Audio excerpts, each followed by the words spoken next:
For example, you can have an area where the power poles are still standing, but it could be 30 kilometers away from the source of power. The source of power is the power station. Now, you may have this area 30 kilometers away where no power poles are down.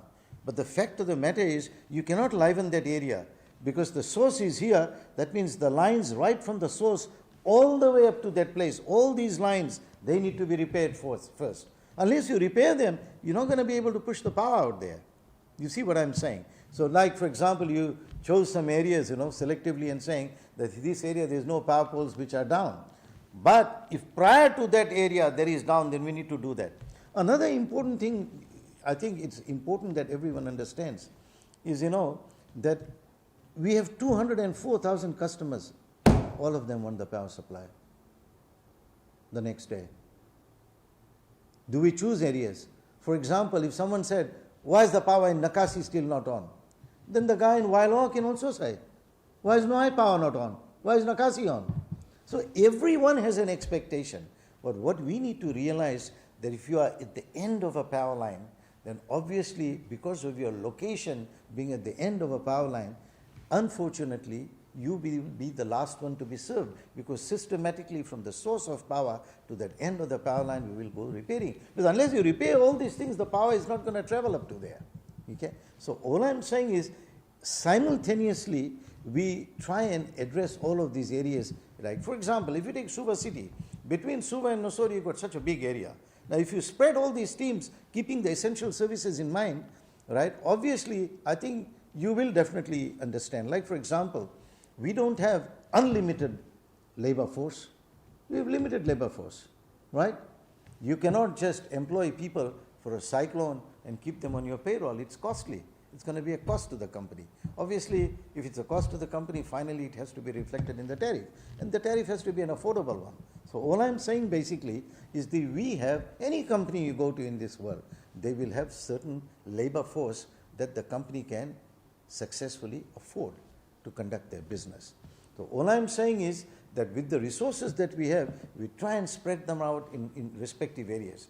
So because we know that once this large area is done, then we can move further inward. Because these lines are now repaired, we should be able to get inward and then connect them systematically. So I hope you have understood, what I'm trying to explain to you. You can't just pick any area and say, why hasn't that been done for 2 days? Of course, there's an argument to that. And I said, we don't have all the unlimited resources that we can spread all our people throughout Fiji simultaneously. It cannot happen. Our power systems are basically, majority of it is overhead. Overseas also a lot of sections of transmission lines and all are overhead. The question is, what sort of natural disaster do they face? Some countries, they don't have cyclones. Pacific has got cyclones.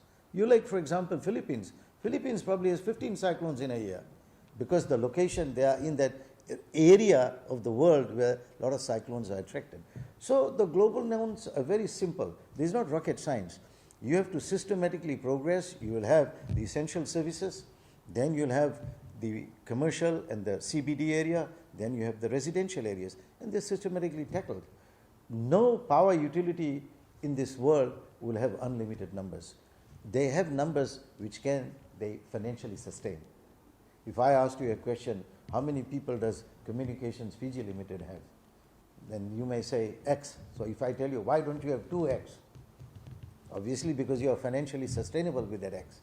That means you are able to run your business with that X people.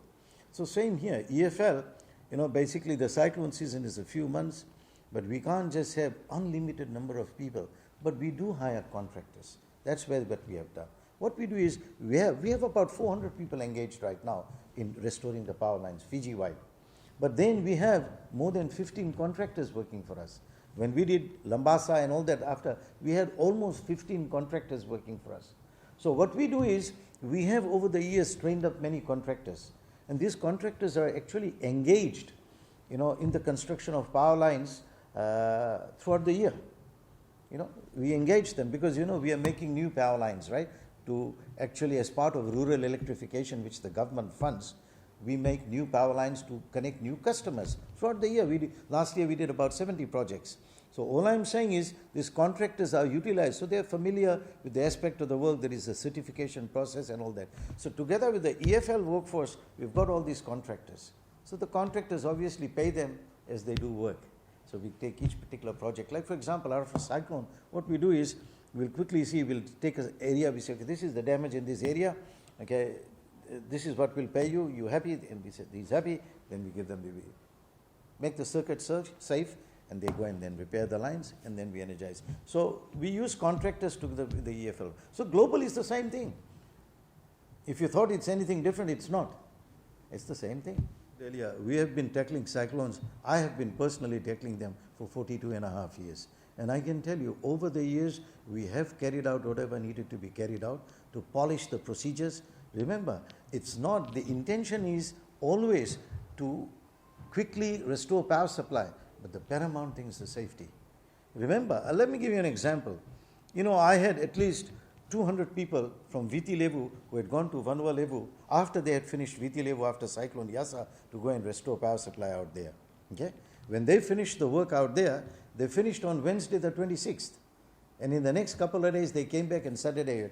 Now remember, they were working continuously from the 19th of December till the 26th of February. No break. They start in the morning at 7:30, they finish at night at 10 o'clock. You tell me, how can I better that?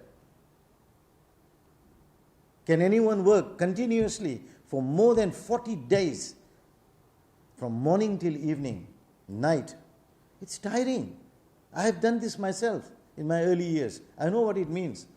So obviously, you know, when persons are tired, you're bound to have an accident, you know, if you become negligent. So we have all this. We have teams. I've got safety officers. While these people are carrying out work, the safety officers are also going to area to ensure people are working safely. So my objective is very clear.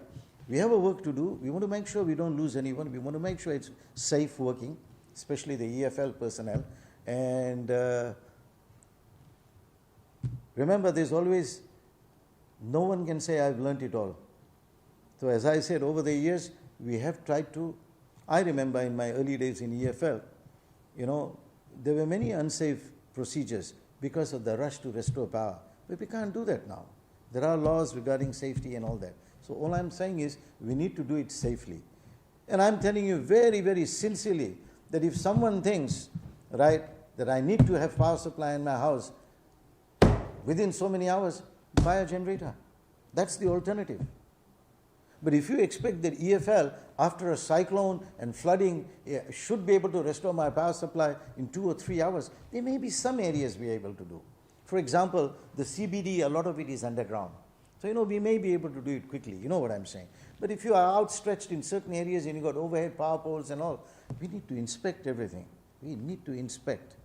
No, very seriously, on a very serious tone, I want to appeal to all our customers and appeal to them that to be patient.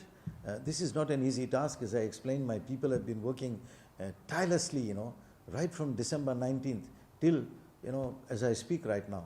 And they're also human beings. They also need a break, but they've been working tirelessly and to ensure that our customers do get electricity in time to the best of our ability. And finally, I'd like to make a comment that if your black consumer mains, you know, the black wire that connects the EFL power pole to your home, if that is damaged or broken in any way, please, please, please hire the services of a registered electrical contractor to repair. They know how the job's to be done. They know the process. I'll tell you what, in the process, there have been a number of accidents. You know why? Because people elect to get some backyard electrician who doesn't know the job, and in the process, they have died. And that's my humble plea to everyone. I know it costs money, but it's better to spend some money, you know, and in the process not injure or kill someone.